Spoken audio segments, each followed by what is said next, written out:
আজকে বাজার থেকে টাটকা টাটকা জাপানি পুঁটি আনা হয়েছিল। তারই রেসিপি তোমাদের সঙ্গে শেয়ার করব। প্রথমেই এই রেসিপির জন্য যা যা মশলা লাগে সমস্ত কিন্তু আমি রেডি করে নিয়েছি।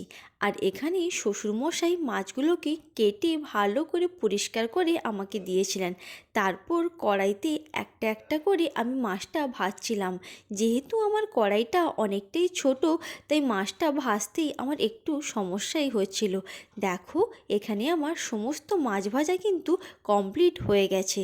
তারপর কড়াইতে ভালো করে তেলটা গরম করে একে একে সমস্ত মশলা দিয়েছিলাম। প্রথমেই দিয়েছিলাম পেঁয়াজ কুচি। পেঁয়াজটা ভালো করে ভাজা হয়ে যাওয়ার পরই আমি কড়াইতে দিয়ে দিয়েছিলাম টমেটো কুচি। টমেটো কুচি দেওয়ার পর আমি স্বাদ মতো লবণ দিয়েছিলাম, যাতে টমেটোটা তাড়াতাড়ি গলে যায়। দেখো, এখন এখানে মশলাটা আমি ভালো করে কষে নিচ্ছিলাম। যত মশলাটা কষাবে ততই রান্নার টেস্ট কিন্তু বাড়বে। এর পাশাপাশি আমি একটা বাটিতে জল নিয়ে তার মধ্যে স্বাদ মতো হলুদ গুঁড়ো আর লঙ্কা গুঁড়ো মিশিয়েছিলাম। লঙ্কা গুঁড়োটা তোমরা তোমাদের পরিমাণ বুঝে কিন্তু দিও।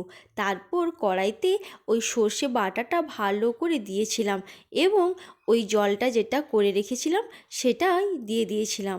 এরপর 5 মিনিট ফোটার অপেক্ষা। দেখো, 5 মিনিট পর কিন্তু কালারটা খুব সুন্দরই এসেছিল। দেখো কি সুন্দর কালার এসেছে।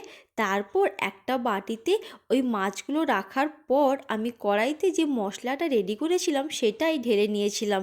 কড়াইতে রাখলাম না মাছটা, কারণ মাছটা ভেঙে যেতে পারে। এরপর স্বাদ মতো আমি এখানে চেরা লঙ্কা কুচি দিয়ে নিয়েছিলাম। তোমরা তোমাদের স্বাদ মতো লঙ্কা কিন্তু দিতে পারো। দেখো, আমার কিন্তু মাছের ঝালের রেসিপি একদম কমপ্লিট। ভিডিওটি কেমন লাগলো কমেন্ট করে জানিও কিন্তু। আর ভালো লাগলে অবশ্যই লাইক, কমেন্ট, শেয়ার করো। আজ তাহলে আসি, টাটা।